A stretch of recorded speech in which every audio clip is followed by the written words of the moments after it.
This moss is gonna be my toilet paper.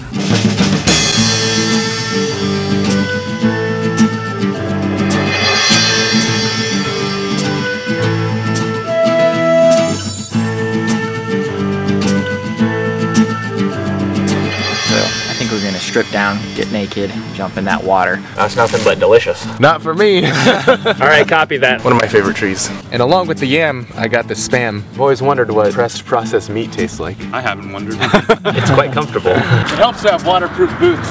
Now that's what I call sharp cheddar.